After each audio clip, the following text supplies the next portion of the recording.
Welcome to this week's Real Country File. I've actually got a camera girl at the moment. Angela is filming this for you. It doesn't normally happen like that. We're having a tyre open day and Alliance. So sorry, let's thank Alliance first for sponsoring this week's episode. And we're having a tyre field day at the farm. So we've been looking at all different things. Angela's got a lot of footage. One of the tractors behind me's got marks on the tyre. You'll know a bit more about that. But Alliance do a lot of ag tyres through the distributors Kirby Tyres and TIA Wheel Solutions. So links will be below. Angela has also not just been filming me today, she's been to a beef farm talking about profitability in the beef sector. So over to Angela.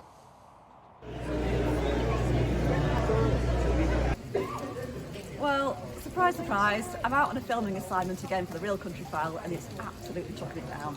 But anyway, that hasn't stopped us having a great time here today. We're off in Cheshire having a farm walk. We're on a beef farm and we're looking specifically at the genetics work that they've been doing, the feeding analysis and just generally how they are actually monitoring the best way of making a profit. So let's go and have a look around.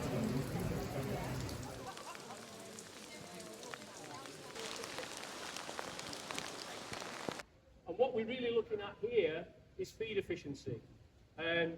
Feed going into a beef animal is about 80% of the variable cost. So feed is the biggest cost of any beef production system. So if we can make animals more feed efficient, we can really have an impact on the efficiency and profitability of these beef animals. And this unit here is all about collecting data on feed efficiency. So these bunkers are actually measuring each animal's intake every single day. Each animal has an EID in its ear. As it sticks its head through the gap, there's an aerial round the outside, and as it sticks its head through, some of you might hear a beep. When it does that, it weighs the bin. When it pulls its head out again, it weighs it again. And the difference is what's inside the animal. So it's measuring every time the animal comes to eat, it's measuring exactly how much that animal has eaten. So we get very accurate measurements of feed intake. So is there any difference between what one animal and another animal eats? Well, the answer is yes. So this is data set from one of our other units actually, on British Blue Cross cattle. And what we see is there are animals going through that unit, fed exactly the same diet and exactly the same management, just like these animals. Some animals were growing at just 0.5 of a kilogram a day. Other animals were growing at over 2 kilograms a day. Exactly the same system, exactly the same diet, but a huge difference in terms of how quickly they were growing. And then in terms of what they were eating, the average animal was eating just over 6 kilograms of dry matter. But there were some animals that were eating over 10, and some animals that were eating less than 4. So again, there's a 100% difference in terms of their feed efficiency between the best and worst animals. So if you're a beef producer, which ones do you want? Do you want the ones up here, growing slowly and eating a lot, or do you want the ones down here, growing quickly and eating a lot less, especially a lot less per kilogram dry matter? So from a genetics point of view, that's exciting because that huge variation means we can actually select for that feed efficiency. We can breed animals that are going to be more feed efficient in terms of our selection. Okay, so we've come to this part of the farm with this really interesting machine. So I've got Reese here to tell me actually what this does. So Reese, give us a summary of what is it that we're looking at here? Yeah, so basically the green feed bunkers that we've got here, the aim of the equipment is really to start measuring methane emissions from animals. So as the animal goes into these equipments, we're looking to try and read how much methane emission that animal's producing whilst it's in our trial pens on farm in Mollington. So yeah, there's a lot of focus on how we can reduce methane emissions in agriculture. And this is one way that we're trying to start doing some work within Genus to identify bulls and animals that are going to produce less methane in agriculture. I see, and then you can filter out the ones that are more extreme, concentrate on the more efficient ones then. Exactly. Really. We're looking more at cow burps rather than cow farts, is that right? Yeah, so as we go into, if we want to walk over here. So explain to us how this actually works then. It approaches So. these green feeds, it will come into this bunker here, and basically the system will identify an animal. So it drops a feed, so only a handful, so not much feed at all has been dropped there. But the whole aim of that is to try and keep that animal in that green feed bunker for around 3 to 5 minutes, for us to then to be able to have a good read on the methane output of that animal. And yeah, once we've had around 5 minutes of data collected for the animal, that animal will then naturally just leave the green feed bunker, and another animal will then start using the system. We try and have the animals to use the equipment about 6 times a day. So we're trying to collect methane emissions on those animals for half an hour every day. And these animals are in these test pens then for around 2 months. So you can imagine the amount of data we're collecting on these animals when you're thinking we're collecting 30 minutes every day for 2 months. So it's a lot of data we're collecting on these animals every day. It's just another example of where technology is being used to massive effect in decision making on farms now. What we're trying to do here is really make sure that we can create more sustainable beef, so that each and every time you go and buy a steak or burgers or your joint of beef, it's really consistent each time. And we can do that with genetics, but also like management systems that you see here today. Now, what we did have, now obviously each of these dots is a sire, what we did have back in the day is we invested really heavily into 2 sires. So these 2 bulls, Morsley Anderson and Morsley Hero, were our best-selling bulls that we ever had at Genus. The calves would go through the market, they would literally top the market and get the best prices ever.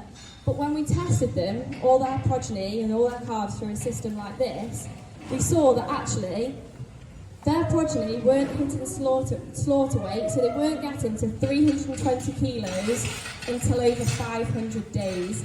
So those sires were producing animals that were extremely inefficient. So what have we done now? We've not invested in bulls like this, and instead we're using bulls like this to create the next generation.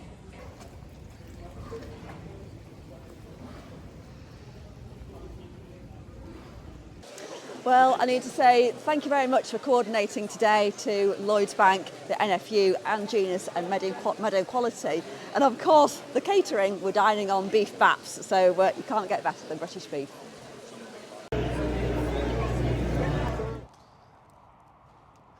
Thanks for that, Angela. Now, let's go and see what's been going on in this field. Angela's been filming all day.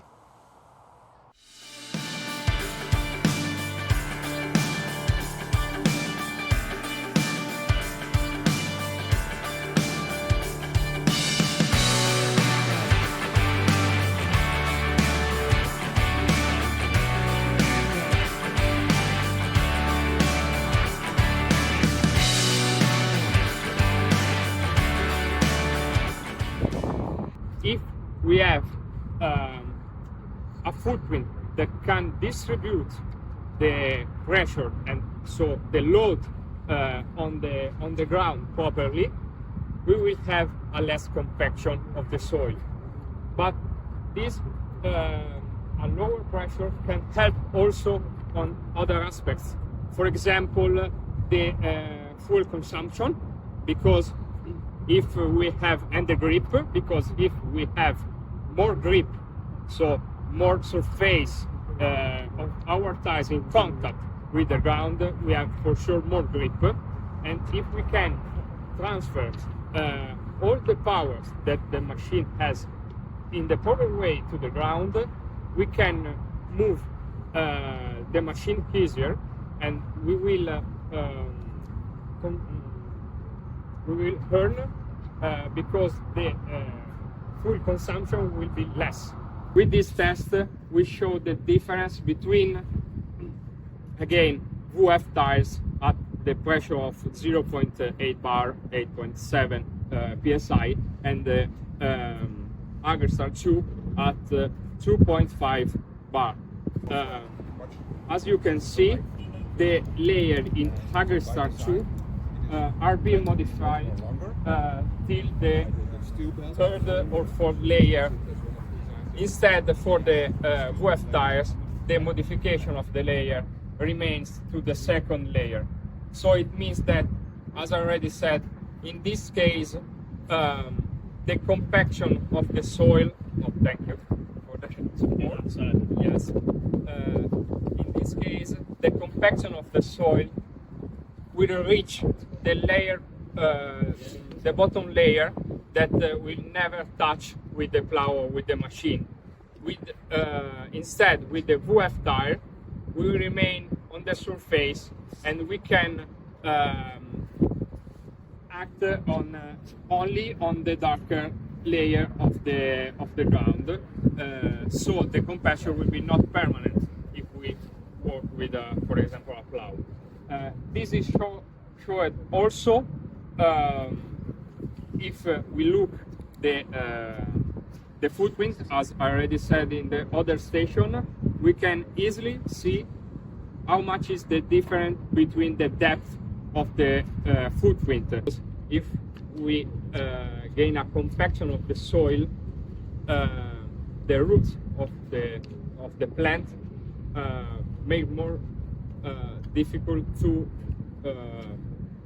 permeate in the ground. So the trees, the plants will grow less. Consequence of the compaction of the soil is the drain of the water, because if we have a compacted soil, the water, the drain of the water will be more difficult. So we can have some, when the weather is not good, we will have water on the field, and it will be more difficult to drain it.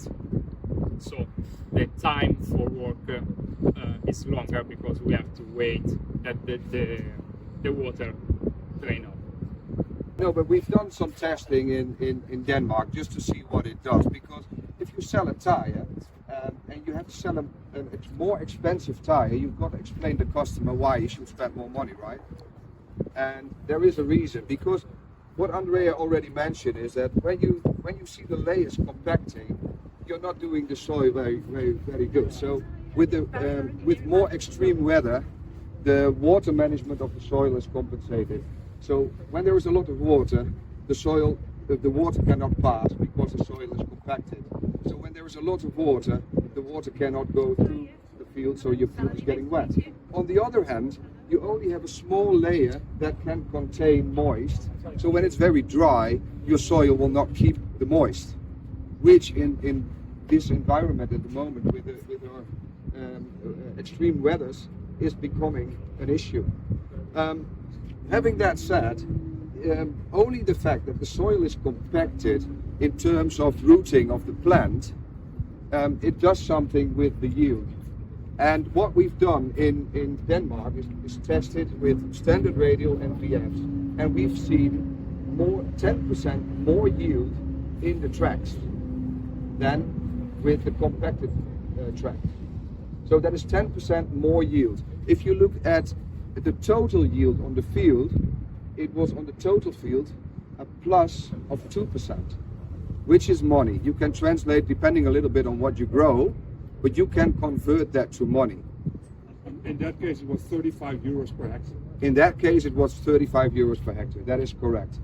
And that does not even count the amount of time and fuel. But the biggest, let's say, parameter is your diesel. So when you go not through the ground, but over the ground, you will have a lesser fuel usage. But we did not take that in account on this test. So purely on yield, on the total field, it's 2% plus. If you use a tire for 7, 8, 9 years, you can just count and keep counting, and there will be, let's say, after a few years, your VF tire will be much cheaper than your standard radial tire. That's about all for this week. I hope you've enjoyed it. Don't forget, check out the links again. Thanks again to our sponsor, Alliance Tyres. Check out their website and everything else that they're doing. Thanks, Randers, for filming the beef farm and here, and then we'll see you all next time.